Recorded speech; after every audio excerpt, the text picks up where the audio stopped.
To Real Talk with Sarah. I'm your host, Sarah Roberts, and in this episode, we are talking about a tenet of health that many of us are really struggling with.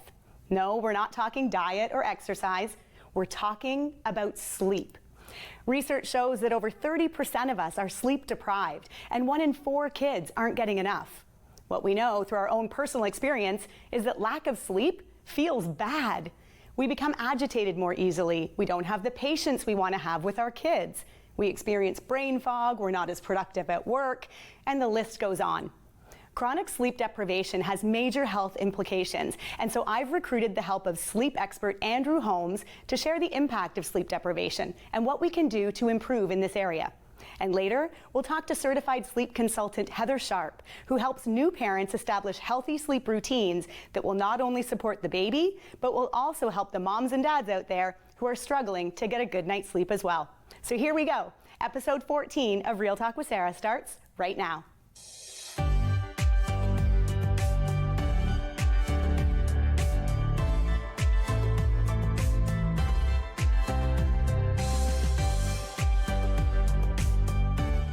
I am so excited to welcome my first guest because no matter what, we can all relate to this topic. Understanding the impact of sleep on our overall health might be just the thing we need to begin to really prioritize it. We'll get into the issue of snoring and sleep apnea a little later, but before we get there, I want to start out getting a general idea about the importance of sleep and what happens when we're sleeping. And there's no one better to do that with than sleep expert Andrew Holmes. Welcome, Andrew. Thank you for having me. Oh, so happy to have you here. I know you always get people, coming on, at you and asking you all these questions about sleep. Tell us what is happening to the brain and to the body when we're sleeping. Well, sleep is a very active process. It's a physiological process that occurs. Once upon a time, it was thought that nothing was really happening when we went to sleep at night. It was just something that the body had to do. We knew that we had to shut down, and we woke up feeling refreshed. Up until like the late 70s, early 80s, there were more studies that started to come out. They're realizing, and it showed us that there's a lot more going on than what we once thought. When we go to sleep at night, our body actually goes into what they call a sleep cycle, which is 90 minutes in duration. 19? 90 minutes, yeah.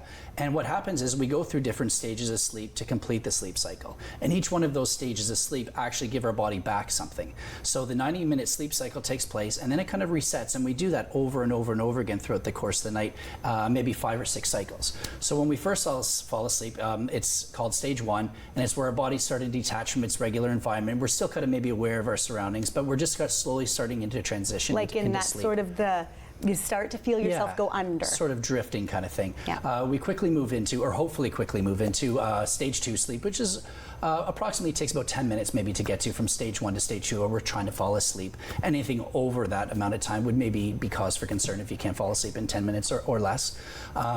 Stage 2 is where our body, we're now physically asleep completely. Our body's core temperature starts to drop. We sleep better when our body's cooler at night.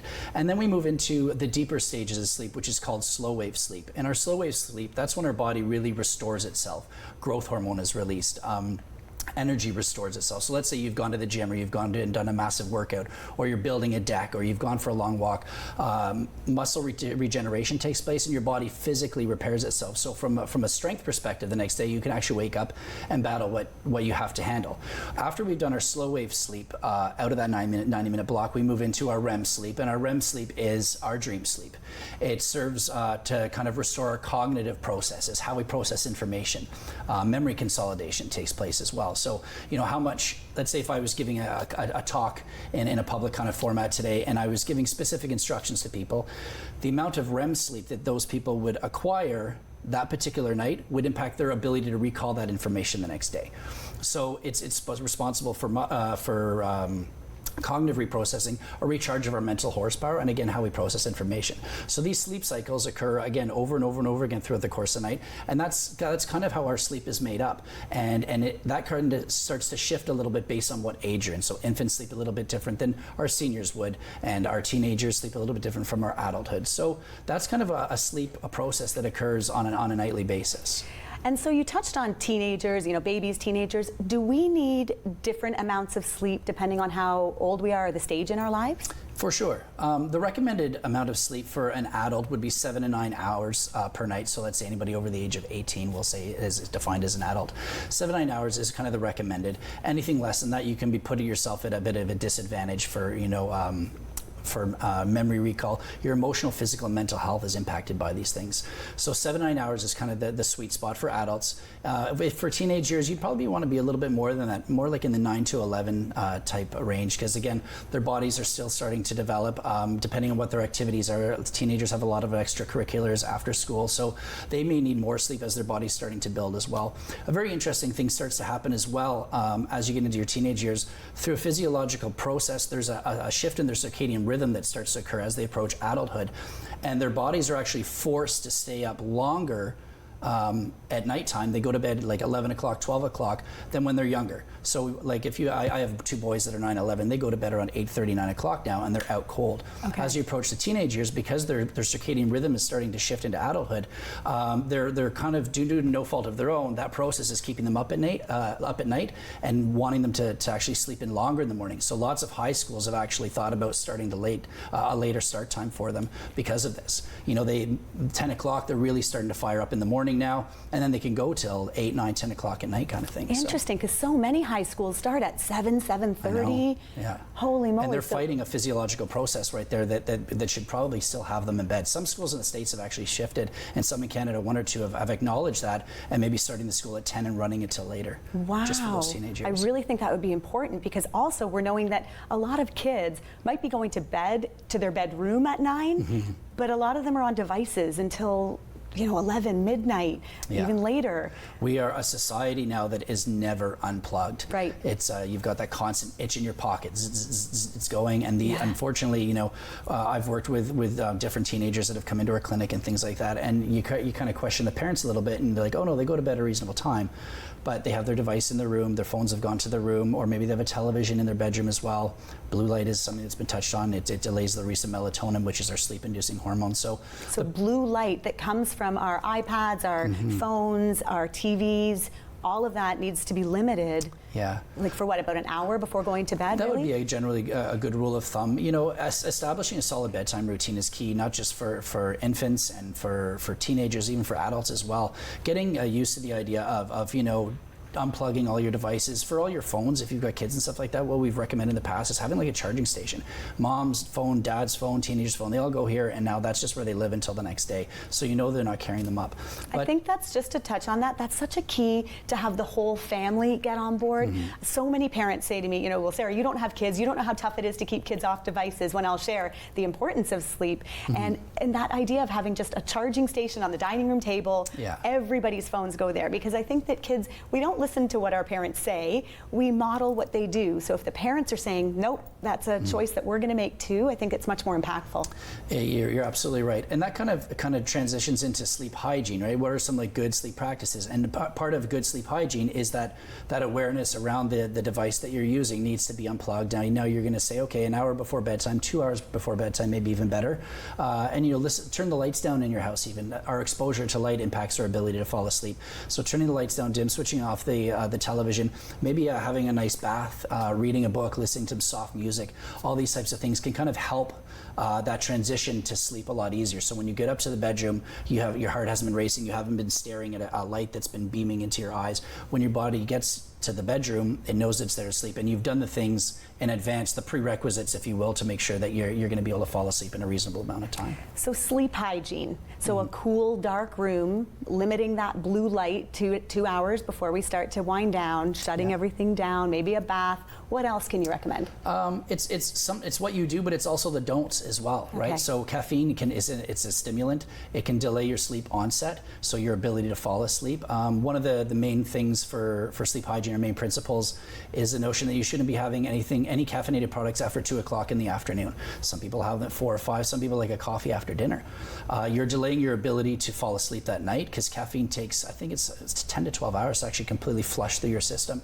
And it also affects the stages of sleep that you go into. Caffeine can be impacting that as well. So the quality and the deeper stage of sleep you're getting into can be still impacting your overall sleep. So again, limiting caffeine to 2 o'clock in the afternoon. Exercise is fantastic, but not too close to bedtime at the same time.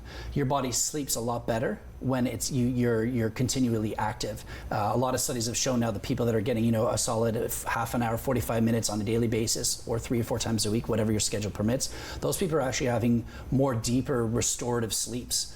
So the do would be here is, get some exercise, but the don't would be don't do it too close to bedtime, right? You want to be able to come home, let's say maybe 2 hours is generally the rule of thumb. So maybe if you want to go for an evening run, do it right away, 6, 7 o'clock. You don't want to be going for a run or going to the gym at 9, 10 o'clock at night and then expecting to fall asleep an hour afterwards. Your body needs time to transition back out. Your heart rate has to come back down. Your body's core temperature would have been up. So now it needs time to kind of to lower itself as well. So really the idea is just, really setting ourselves up with a routine that's allowing us to slowly, gently get ourselves to bed at a decent hour, allowing for that 7 to 9 hours of deep restorative sleep. One of the main ones as well is going to bed. This is actually crucial, going to bed at the same time and getting up at the same time. That's probably rule number 1 for sleep hygiene. Your body sleeps the best when it's continuous and when it's on a strict basis. You may want to wiggle it 30 minutes, something like that, but even on the weekends, if you're staying up till 1 or 2 o'clock in the morning the weekend and sleeping until 11 or 12 just before lunch, and now Sunday you're supposed to go to bed at your regular time, you're not going to be able to fall asleep. Yeah. And now you've created a sleep debt for Monday morning. You're starting off the week tired. So again, one of the main principles behind sleep hygiene is going to bed at the same time, get up at the same time, and that doesn't matter what age you are. Your body gets used to going to bed at those times, and your sleep cycles that we talked about get used to those specific timelines. When you wake up in the morning, you're generally completing a sleep cycle. So your body naturally brings you up and out of a deeper stage of sleep, so you can wake up easily.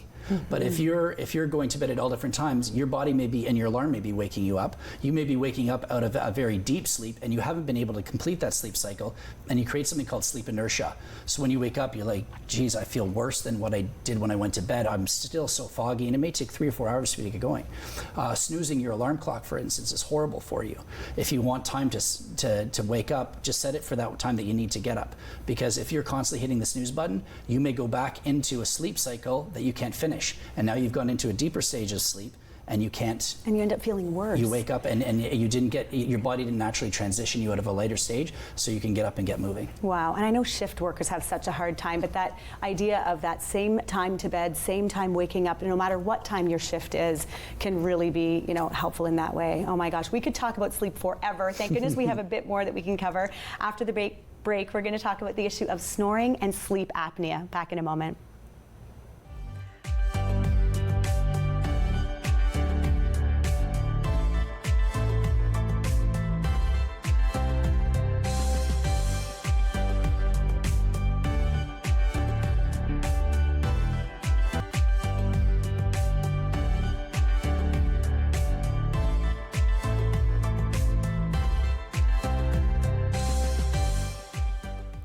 Welcome back. If you're just joining us, we're talking sleep on this show, and I've got sleep expert Andrew Holmes with me to help us understand this important issue better. So I know you've got a crazy contraption here. Before we get into snoring and sleep apnea, I want to know, what are the signs of having a really good sleep? Like, how would we know if we are sleeping well and things are going great? That's kind of the million-dollar question, right? So some people may not even be aware that their quality of sleep is poor because for so long their baseline has been kind of skewed. That's their norm. And they wake up and like, oh, well, this is just how I'm meant to feel kind of thing. So some of the signs and symptoms that you're not getting a good night's sleep would be being very multiple awakenings throughout the course of the night. Kind of waking up feeling unrefreshed in the morning, poor memory and concentration. These things would start to kind of be red flags for you. Multiple trips to the bathroom might be people think, oh, I drink too much water. What can actually end up happening is if you have any respiratory related issues, the small little apnea can be triggering a wakefulness period where you're actually waking up and then you think, oh, I'll have to go to the washroom kind of thing. So if you've got like 3-4 bathroom breaks throughout the course of the night, maybe one should be all you really need, unless you're chugging lots of water before bed.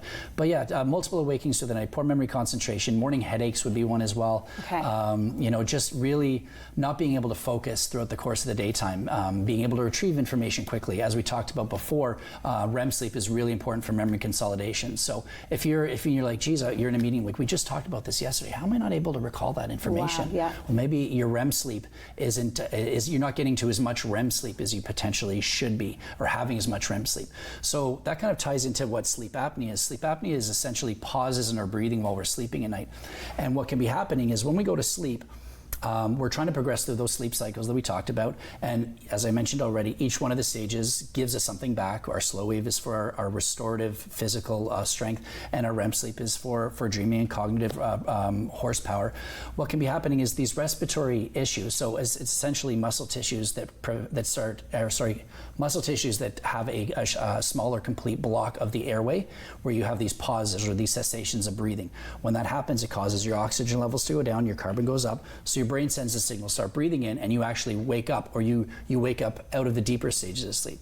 So if these little apneas are occurring, these cessations of breathing are occurring, you can actually be not getting to the more deeper restorative stages of sleep. You're spending too much time in the lighter stages and not enough time in the deeper stages. Okay, and that can be causing the morning headaches that you wake up and you're just like, oh my gosh. Excessive daytime sleepiness, yeah. Okay, so I want to ask you a couple of questions before we try this machine.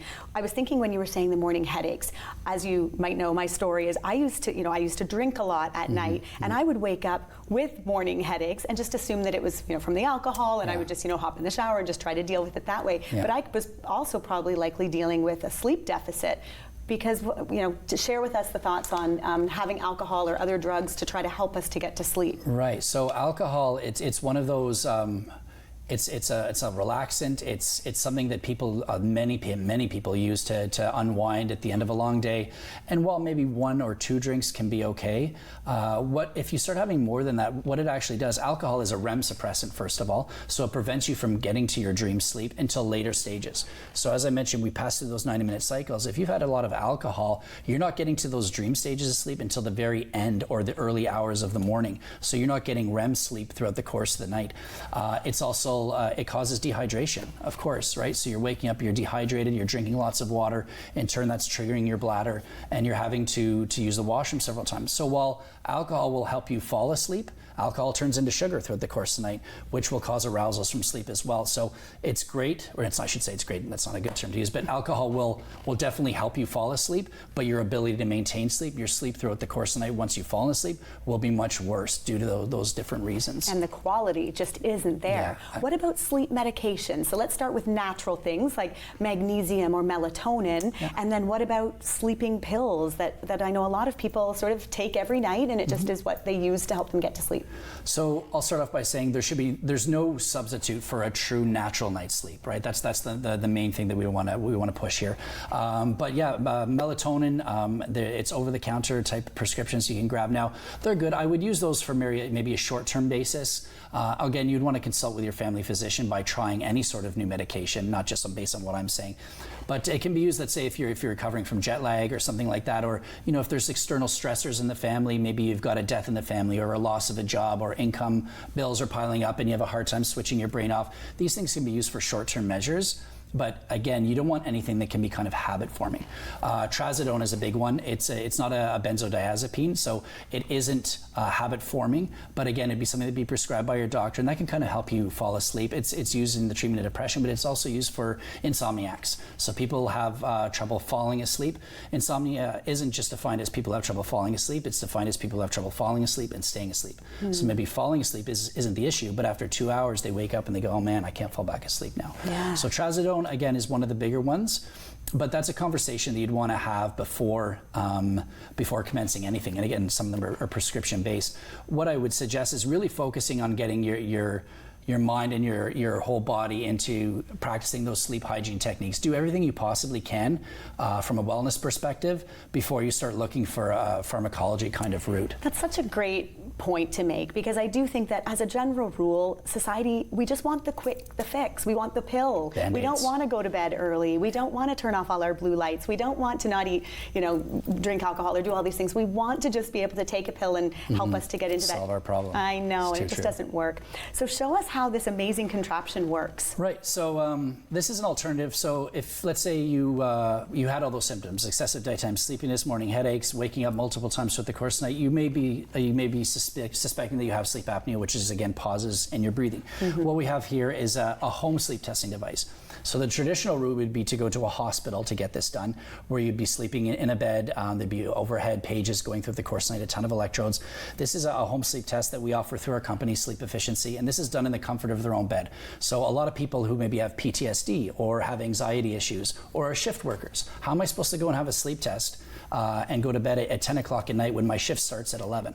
So this is a service that we offer at Sleep Efficiency, where we can investigate their sleep for them.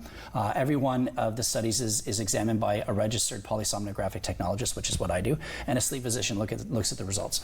So what we're basically doing is we're capturing any type of respiratory events, snoring index. It determines body position. Certain people are positional apneics. Sometimes, if I've had a beer or two on the weekend, my wife will give me a dig with the elbow saying, hey, roll over onto your side. When you're on your back, muscle tissues in the upper airway, gravity kind of kicks in, and some people are truly just positional apneics, where they only have breathing issues when they're on their back, and on their side it's okay. So am I okay to stand up here? Yeah. Maybe not. I can do it no. from a sitting perspective, no problem. Sitting would be perfect. So basically what it does here is we attach a device around our chest. And so when you were saying about the different types of apnea, so are there certain kinds, like if you were saying you were snoring when you have a couple of beers, that's okay. You don't need to be wearing a device at night. No, this is truly a diagnostic approach. So sleep apnea, once it's been diagnosed, we're then looking for a treatment, which would be something called Cpap Therapy. Some people have to wear a mask on. So this is just to determine whether or not there are any issues with your sleep from a respiratory standpoint. And people would do this for one night? One night only. Okay. They'd meet us in our office, they'd take the kit home for the night, they'd return it the next day, and then we evaluate all the results. That's amazing. So it's basically 3 pieces. It's clinically validated,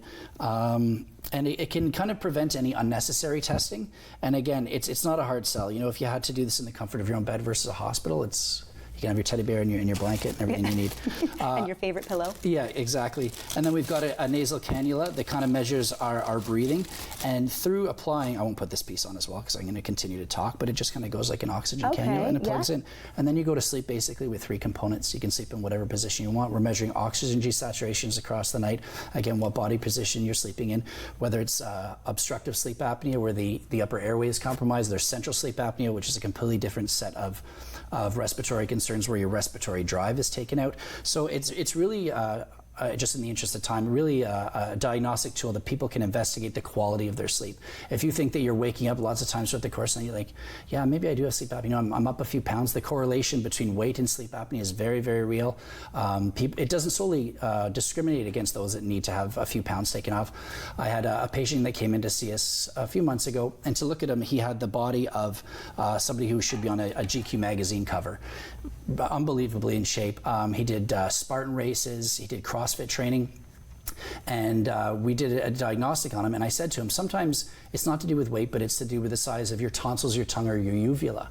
And he stuck his tongue out at me, and his tongue was the thickness of a hockey puck. Wow. So it was disproportionate to the size of his airway, so when he fell asleep at night, the tongue would slip back, it would cause an apnea to occur, he'd stop breathing for sometimes 30, 40, and up to a minute in length. His oxygen level started to go down, and this guy was probably only about 35 years of age, in his prime, doing all these events, but again, the size of his airway in proportion to his tongue was off, so he was having these massive apneas. So would that type of example in that person, would they not be waking up gasping for air and knowing that must be sleep apnea? So good point. Yes and no. There are times where people do wake up gasping and maybe their heart rate is elevated, so it feels like their chest is real, like their heart's pumping really quickly because there's been oxygen deprivation. But some people, they can be having, it's not necessarily called an apnea, it's called a hypopnea. And what that is shallow breathing. So the upper airway is open, but it's not as open as it potentially should be. And therefore, it's still causing the sleep fragmentation, and it's causing your oxygen levels to drop and preventing you from getting a quality sleep. But you may be completely unaware that it's actually happening because you don't have those massive gasps. While that is one indicator, though. We have 30 seconds left. So what happens when you uncover that, you do have apnea? Then what's the next step? Definitely the mask, or maybe not? So good question. Cpap is kind of the gold standard where people wear a mask, but there are other techniques that are coming into play now. Oral appliances are making a massive breakthrough. It's kind of almost looks like a bite guard that you would wear in your mouth when you go to sleep at night, and it draws your bottom jaw forward, creating a bigger airway. So people think, oh, if I have sleep apnea, I have to wear a mask. That's not the case. There's oral appliances, there's positional therapy. Obviously, weight loss is a great thing that you can do for your overall health, not just sleep as well. Amazing. Thank you so much for being here, Andrew. This was incredible. I could talk to you forever. When we come back, I'll have Heather Sharpe with us to talk about sleep with baby. Back in a moment.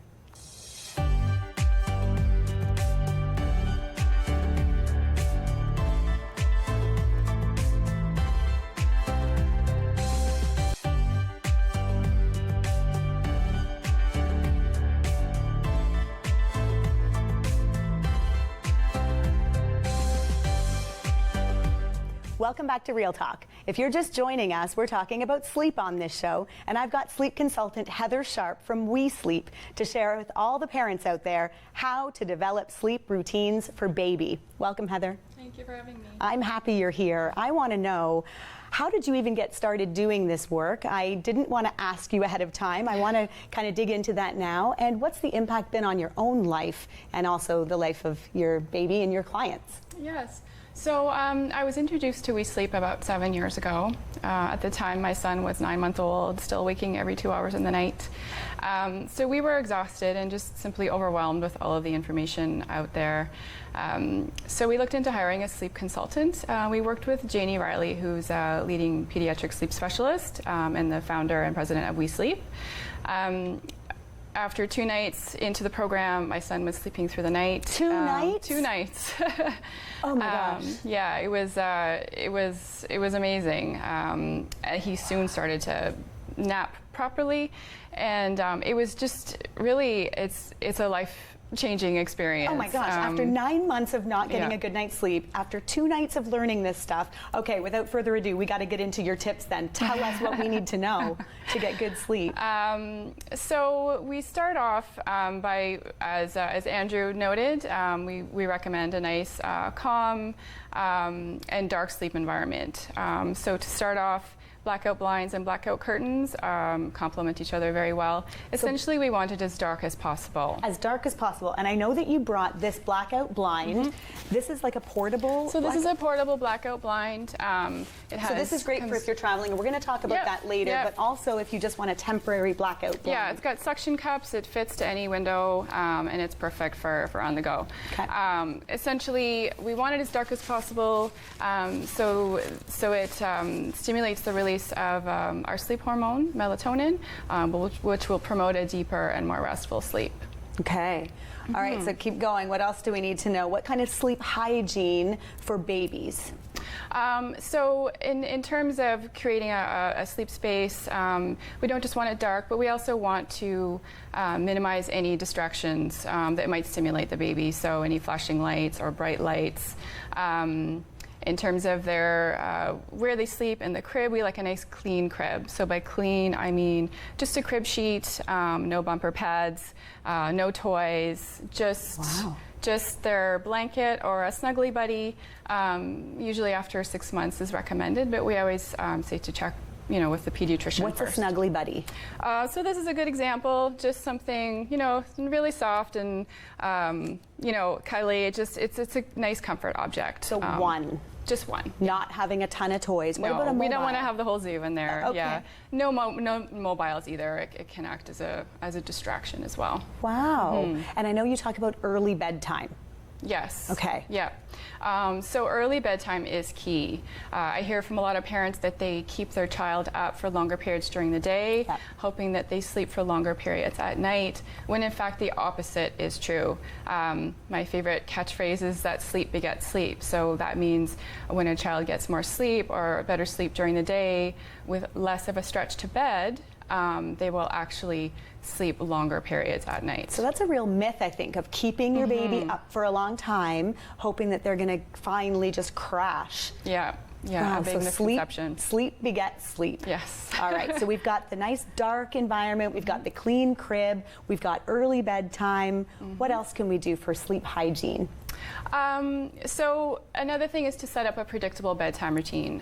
Consistency is key, and babies and toddlers love routine. So anything we can do to help them understand what's going to happen next will help them gravitate towards a nice, strong sleep schedule.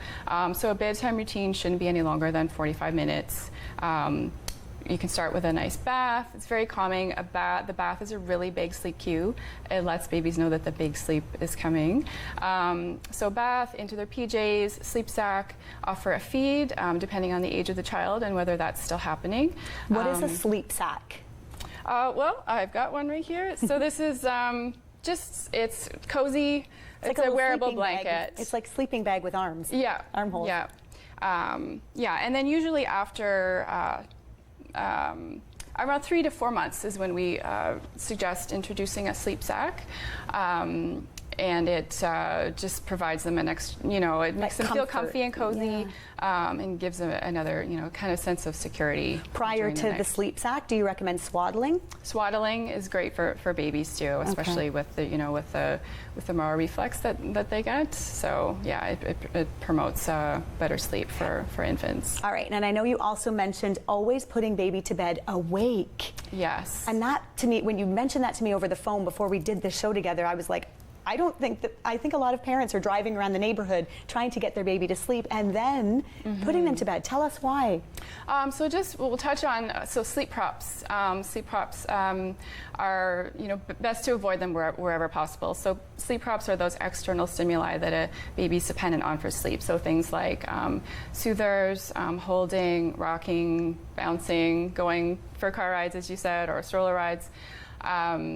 So when a child is dependent on something or someone for sleep, they're looking for that to get to sleep at all times. So when they wake, they simply can't transition to the next sleep cycle and continue sleeping on their own. Wow. Okay, so we got to get our babies, to bed while still awake, so that they are feeling like they are able to self-soothe. Is that kind of the goal? Is that we're trying to allow our babies to? Yeah. And so the key is to keep the baby awake during the bedtime routine. This is so important because we really need to give them that opportunity to practice their sleep skills and fall asleep independently. And once they build those strong skills, they drift off to sleep very, peacefully, and then hopefully have a nice, restful sleep and sleep through the night. Wake up happy and cooing and happy to see us. Yeah. I love it. So talk about things like travel and special occasions. What about all of that when we're kind of going on trips and things are happening and changing for our schedules? What do we do there? So air travel? Yeah. Or special occasions. Sure. Yeah.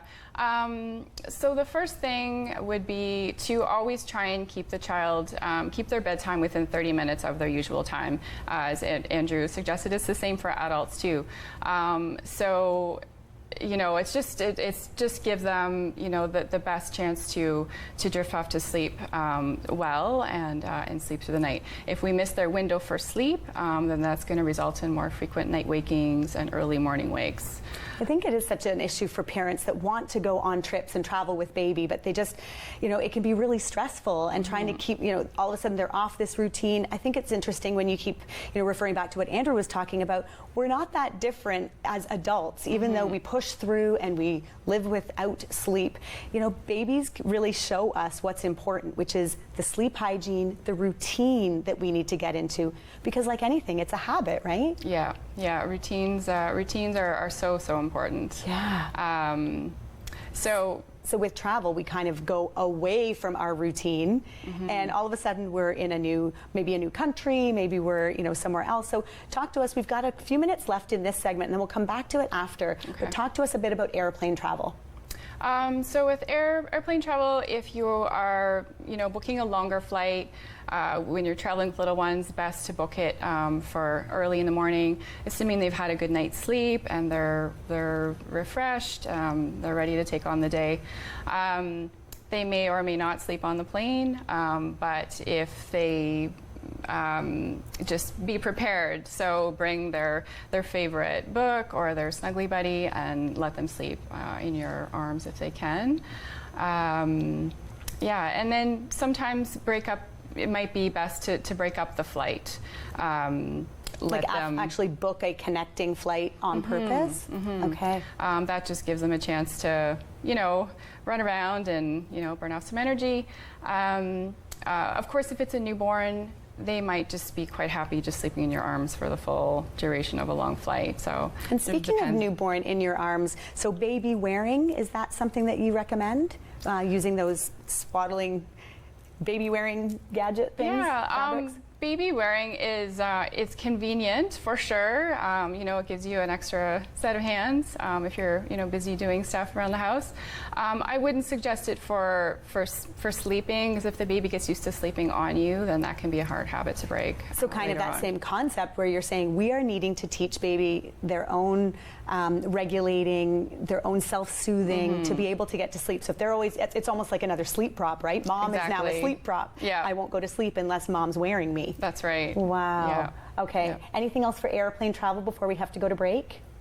I had a couple of things. Have a nap strategy, break up the flight, jump into the time zone. We have 1 minute left. Yes. So as a general rule, we say to whether going there or coming back, to just jump into the time zone that you're going to. Okay, so don't try to stay on your old time zone. Just get right in. Even if you left at night and it's now morning, it's starting the new day. Yeah. Okay. Yeah, and it's actually easier for babies to adjust.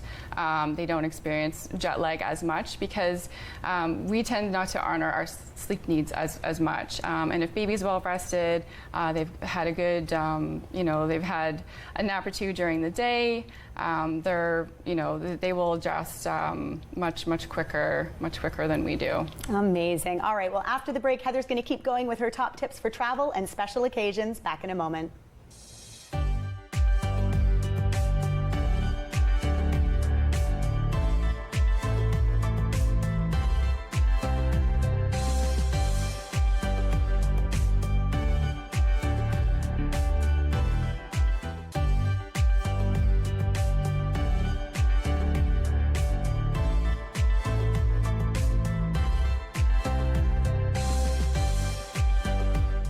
If you're just joining us, I have Heather Sharpe with me to share how we can keep baby's sleep schedule on track during holidays and during special occasions. So let's keep going with your travel tips. Is there anything else you want to talk about air travel? And if not, we'll go right into road trips. Well, one thing that I like to talk about air travel is just with regard to naps. So once you've reached your destination, depending on how long the flight is, of course, you can always ask for an earlier check-in. So that will give you the opportunity to give your baby a nap at the hotel. So, if they are overstretched for too long, then you're going to be dealing with a very cranky baby. So, like really trying to stick to your usual nap schedule. Yeah. So if an early check-in isn't an option, then you can just go have it be a nap on the go. Have the nap in the car or in the stroller. Okay. You can do your usual routine, a usual sleep routine. So we talked about bedtime routines, and nap routines are great as well. So just short and sweet. Change them in some comfy clothes, read them a story or sing them a song. So they can have their nap in the car or the stroller. So just keep driving or walking, and just give them at least an hour so that they can, rejuvenate and carry on for the rest of the day. They need the rejuvenation, like they just need more sleep. How much sleep do babies need? Well, depending on the age, they need at least 10 to 12 hours sleep at night. And again, depending on the age, they need to nap, I think we underestimate how much daytime sleep they do need. So for example, a child that's 5 months old would need 3 one-hour naps a day. Right. Yeah. So let's keep going with our tips. So I've got here personal sleep space and items of comfort. These are things that we're taking with us on a road trip. Mm-hmm. Okay. Yeah. So bring things along like their favorite snuggly buddy, their sleep sack. If they're sleeping in a new environment, that's one key thing to point out. If they're used to having their own sleep space at home, then we need to do our best to recreate that as best as maintain that on their travels as best as possible. Sure. If a separate sleep space is not available for them, what we can do is just pin up a sheet, you put a divider of some sort, or pin up a sheet just to between our bed and theirs, just to give them a sense of their own sleep space.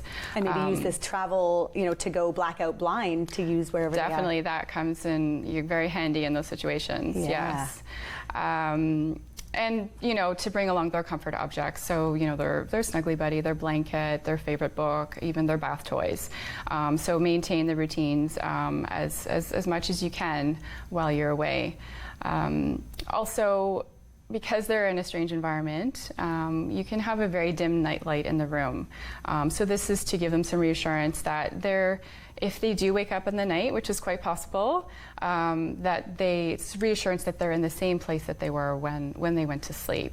And then if they have very strong sleep habits, very strong sleep skills well established, then they should be able to transition and continue sleeping. All right. Another thing that we can also bring is a sound machine. So that will like a white noise? A white noise machine, yes. So for white noise machines, we recommend something that runs, continuous, just straight white noise, not on a timer. So it will, prevent, the child from being awoken by any noises during the night or in the wee hours of the morning. Do you only recommend that for travel? Because I'm thinking, is that not a sleep prop? And we're trying to get away from sleep props at home? Yes, we don't consider white noise as a sleep prop. Okay. It's actually something that we do recommend. It's so not just for travel, it's for at home as well. The white noise actually promotes deep sleep. So it helps the baby to drift off to sleep. Excellent. At night, and okay. for naps as well. Okay, so I think, do you have an example of your sleep thing? I think it's over there, but I just want to see it because I like the size. When you were showing me earlier, it's tiny. Yes, so this is a good example of one. It has multiple settings on here, but the only ones that we really use are white noise, rain,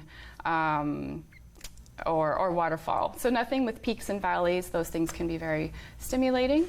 Perfect. Here, let me just hold it up. Just in case you guys didn't get that shot, I'll hold it up for you. I love this. It's nice and light, portable, USB driven, I'm assuming. That's really cool. Battery operated, or Battery operated? you can plug it in. And if you're wondering what that little piece of tape is, as I was mentioning before, we like to eliminate any distractions that might stimulate the baby. So even those tiny little bright lights can be a distraction. So that's why that little piece of black tape. It's so funny. We do the same thing at home. Even just like we have a Bose stereo in our room, Roger and I, and we cover it every single night because as little blue light as possible, we want all of that to be eliminated. Yeah. All right. Dark. Dark.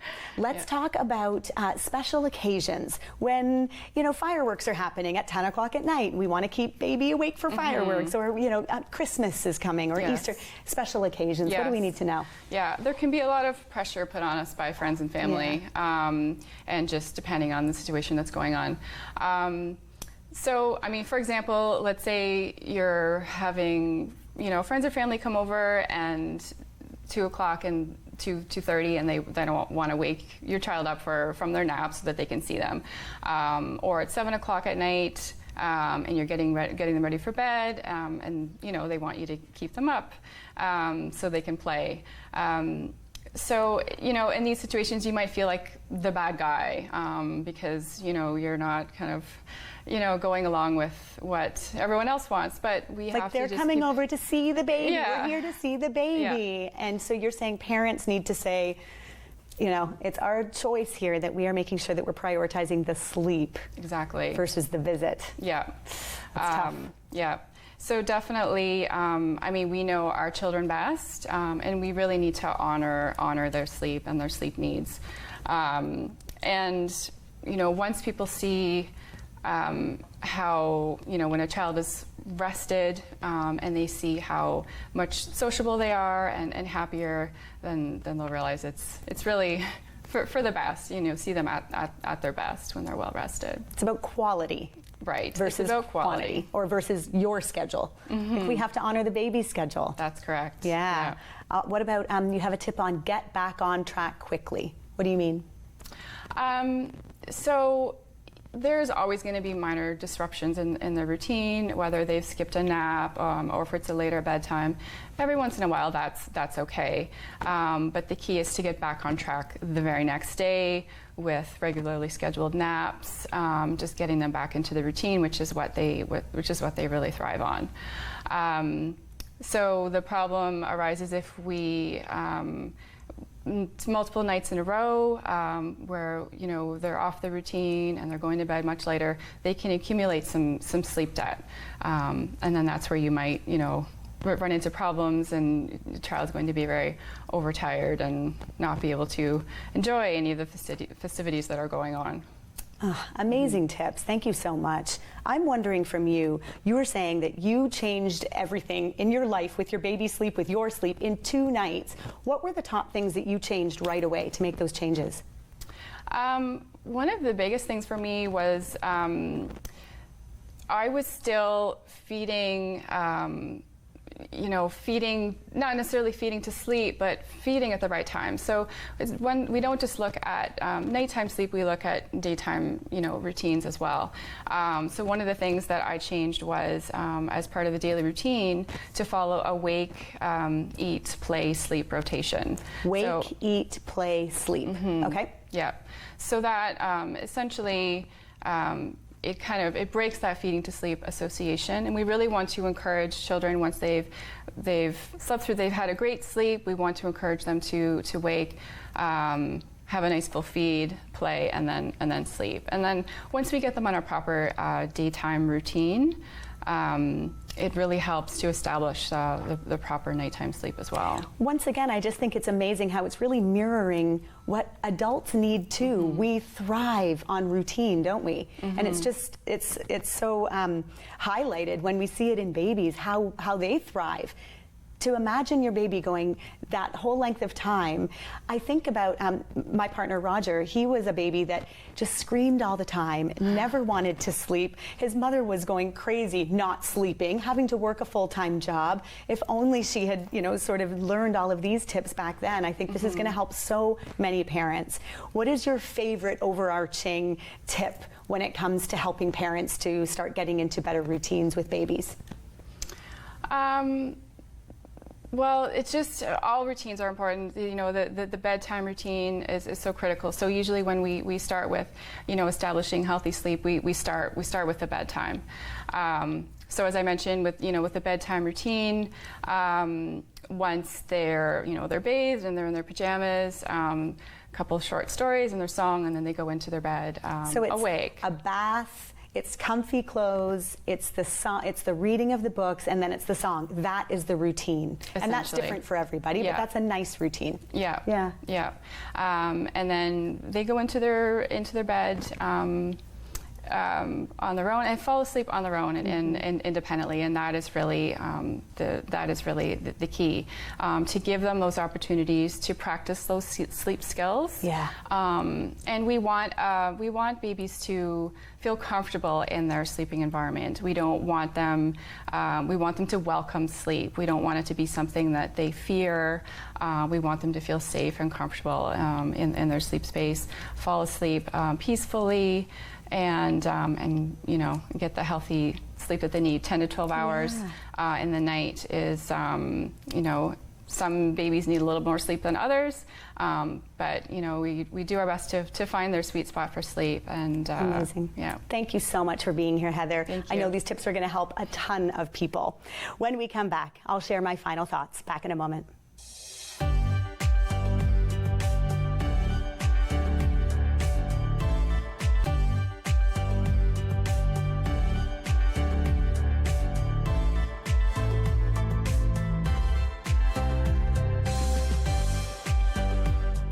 When it comes to our health, sleep is right up there with diet, exercise, hydration, and stress reduction as part of a healthy lifestyle.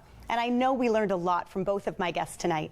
Sleep needs to be prioritized if we truly want to thrive in our lives.